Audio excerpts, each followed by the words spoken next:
Здравствуйте. Добрый день. Каждый из этих врачей ДРКБ для пятилетней Эвелины стал родным человеком. Это их первая встреча после выписки. Сейчас у всех улыбки на лице, бодрое настроение и счастье в глазах. 4 месяца назад они впервые встретились в иных обстоятельствах. Мы пришли в больницу вообще с рвотой. И вот у нас просто педиатр обратил внимание на наш пульс. И вот так вот все понеслось. 8 ноября маленькая Эвелина поступила в Нижнекамскую детскую больницу с температурой и болями в животе. Врач обратил внимание на пульс – 200 ударов в минуту. С Нижнекамской клиники позвонили нашим кардиологам, что у них есть ребенок с непонятным заболеванием сердца. Они нам прислали данные эхокардиоскопии, мы посмотрели на это сердце, ужаснулись, потому что сердце практически стояло. То есть оно сокращалось, но сокращалось очень с малой амплитудой. И мы дали добро, естественно, на перевод этого ребенка в ДРКБ. В Казань девочку доставили на реанимобиле. Диагноз – миокардит. Это поражение сердечной мышцы. Возможная причина – перенесенный ковид. На следующий день девочке стало хуже. Ее сердце остановилось. Реаниматологи по очереди проводили ей непрямой массаж сердца. По медицинским протоколам, если не удается завести сердце через 30 минут, пора останавливаться. Но девочку реанимировали целых 2 часа.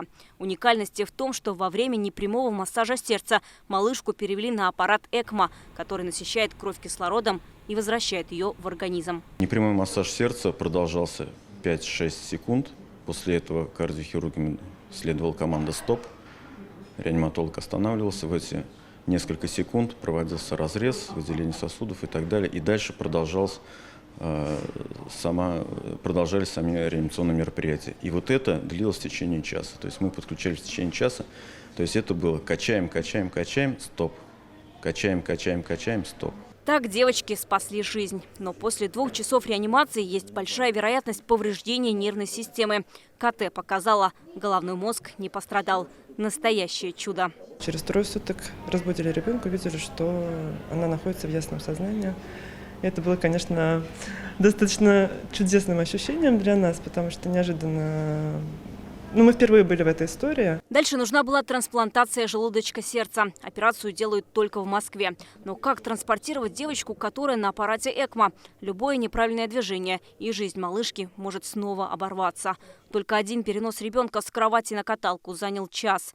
В аэропорт ехали 2 реанимобиля. Один вез малышку, а второй был страховочный. Все было продумано до мелочей. Девочку перевозили спецбортом МЧС. Это было немножко не так, как вы летите в Турцию, пристегнулись и вам несут кофе, прохладительные напитки. Здесь вокруг пациента мы 5 взрослых людей в прямом смысле были на колени, каждый держал либо какой-то прибор, либо возил какие-то препараты. Позади было 3 медицинских чуда. В Москве имплантация искусственного желудочка, и сердце Эвелины пошло на восстановление. Слова благодарности, ты, мне кажется, ничего не скажешь.